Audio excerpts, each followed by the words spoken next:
السلام علیکم ناظرین، بہلول تریح کا ایک ایسا بے مثال کردار ہے جس سے آل محمد کے معجزے سے تعبیر کیا جائے تو غلط نہیں ہوگا۔ اس نام کے کئی اور لوگ بھی گزرے ہیں، لیکن بہلول سے مراد عموماً وہی شخص لیا جاتا ہے جس نے دیوانگی کا مفہوم بدل دیا اور دانش برہانی کے معنی سمجھائی۔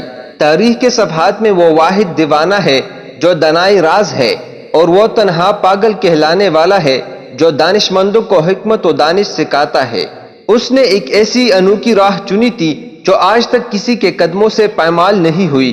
ایک دفعہ کا ذکر ہے کہ خراسان کا ایک مشہور فقیہ بغداد تشریف لایا تو خلیفہ ہارون رشید کو بھی اس سے ملاقات کا شوق پیدا ہو گیا۔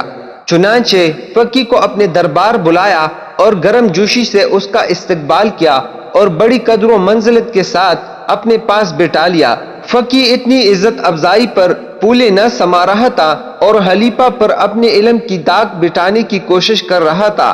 خلیفہ بھی اس کے علم سے خوب متاثر ہو رہا تھا کہ اتنے میں کہیں سے پھرتے پھراتے بہلول رحمت اللہ علیہ بھی دربار میں آ پہنچے۔ خلیفہ کو سلام کیا اور اس کے پاس بیٹھ گئے۔ فقیہ نے بہلول کے بوسیدہ کپڑے اور دھول میں اٹی ہوئی جوتیاں دیکھیں تو قدر حیرت سے ہارون الرشید کی طرف دیکھا اور کہنے لگا کہ آپ بہت رحم دل ہے اور مہربان انسان ہے کہ بہلول جیسے معمولی لوگوں کو بھی اپنے دربار میں جگہ دیتے ہیں۔ بہلول نے جب فقیہ کے یہ الفاظ سنے تو اپنی جگہ سے اٹھ کھڑے ہوئے اور اپنا احساس زمین پر مارتے ہوئے کہنے لگے کہ آپ اپنے ناقص علم پر اس قدر مغرور کیوں ہیں؟ آپ میری ظاہری حالت کا خیال نہ کیجیے اور اسی وقت میرے ساتھ علمی مباحثہ کرنے کے لیے تیار ہو جائے تاکہ آپ کو پتہ چل سکے کہ آپ تو کچھ بھی نہیں جانتے۔ فقیہ نے غصے بری نظروں سے بہلول کو دیکھا اور کہنے لگا، میں نے تو سنا ہے کہ تم پاگل ہو اور میں پاگلوں کے ساتھ علمی مباحثہ نہیں کرتا۔ تو بہلول رحمت اللہ علیہ فرمانے لگے کہ میں کب کہتا ہوں کہ میں پاگل نہیں، میں تو خود اس بات کا اقرار کرتا ہوں، مگر آپ ہے کہ اپنے علم پر بڑا ناز کرتے پھرتے ہیں، تو آئیے میرے ساتھ مباحثہ کیجیے۔ خلیفہ ہارون الرشید نے قہر آلود نگاہوں سے بہلول کی طرف دیکھا اور ان سے کہنے لگا، بہلول خاموش رہو، تم نہیں جانتے تم کس سے بات کر رہے ہو، یہ خراسان کے بہت بڑے عالم ہیں۔ تو بہلول نے بڑے اطمینان سے کہا کہ اسی لیے تو میں یہ چاہتا ہوں کہ یہ میرے ساتھ علمی مباحثہ کرے۔ خلیفہ کو بھی علمی مباحثوں کا بڑا شوق تھا۔ فقیہ سے کہنے لگا کہ کیا مذائقہ ہے اگر آپ بہلول کی دعوت قبول کر لے؟ فقیہ کہنے لگا، ٹھیک ہے، پھر میری ایک شرط ہے کہ میں بہلول سے ایک معاملہ پوچھوں گا، اگر تو اس نے ٹھیک جواب دے دیا تو میں اس کو 1000 اشرفیہ دوں گا، اور اگر یہ جواب نہ دے سکا تو یہ مجھے 1000 اشرفیہ دینے کا پابند ہوگا۔ بہلول مسکرائے اور کہنے لگے، فقیروں کے پاس مالی دنیا کہاں؟ ہاں، میں خود کو آپ کے سپرد کر سکتا ہوں کہ آپ ایک غلام کی طرح مجھ سے کام لیں، اور جب تک آپ کی اشرفیوں کی قیمت پوری نہ ہو جائے میں آپ کی غلامی میں رہوں گا۔ فقیہ نے کہا، مجھے منظور ہے۔ بہلول بولے، اگر میں 1000 اشرفیہ جیت گیا تو وہ نداروں اور محتاجوں کا حصہ ہوگا کہ امیر المؤمنین حضرت علی رضی اللہ تعالی عنہ فرماتے ہیں کہ جہاں بھی دولت ضرورت سے زیادہ ہے وہاں یقیناً کسی حقدار کا حق ضائع ہو رہا ہے۔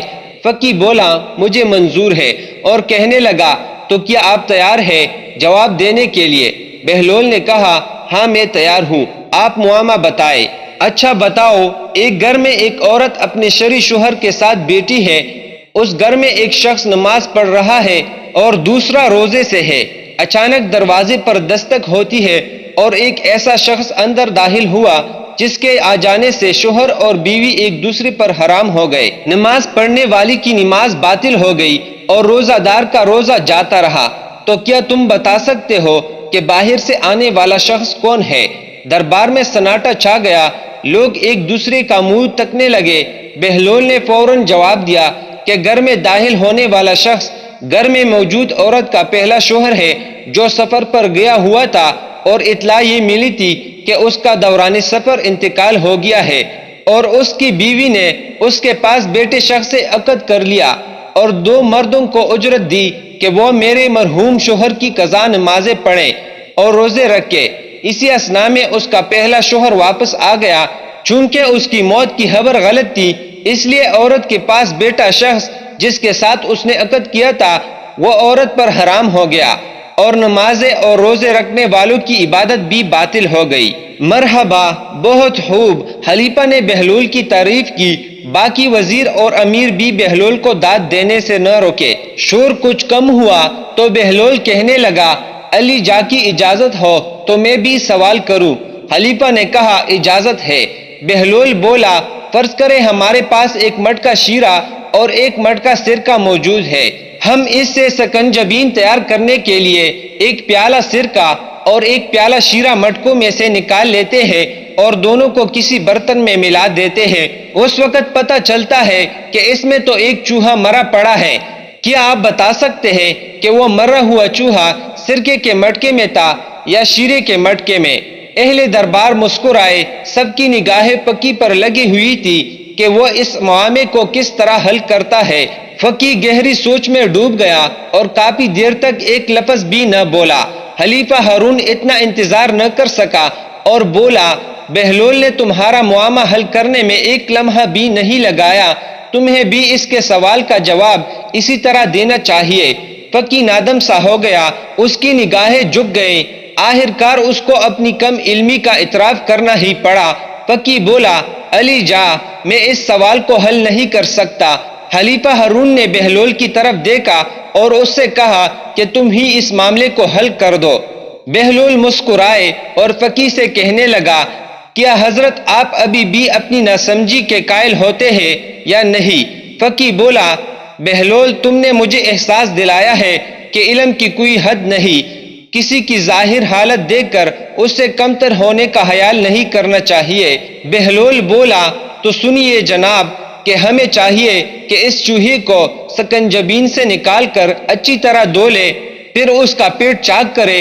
اگر اس کے پیٹ میں سرکہ ہوا تو سمجھ لے کہ وہ سرکے کے مٹکے میں تھا، اگر شیرہ ہوا تو پھر اس نے شیرے میں ڈبکی لگا کر جان دی ہے، لہٰذا جو کچھ بھی اس کے پیٹ میں ہوا اس شے کے مٹکے کو ضائع کر دینا چاہیے۔ اہل دربار ہنس ہنس کر اٹھے۔ خلیفہ ہارون الرشید بہت خوش ہوا۔ فقی نے سر جھکا دیا اور 1000 اشرفیہ بہلول کے سامنے ڈھیر کر دی۔ بہلول نے تمام اشرفیہ سمیٹ کر اپنی جولی میں ڈالے اور محل سے باہر نکلتے ہی ضرورت مندوں میں بانٹنے لگا۔ جب وہ بستر پر پہنچا تو اس کی جولی خالی تھی۔ ناظرین، ایسی مزید اسلامی ویڈیوز کے لیے ہمارے چینل کو ضرور سبسکرائب کریں۔ شکریہ۔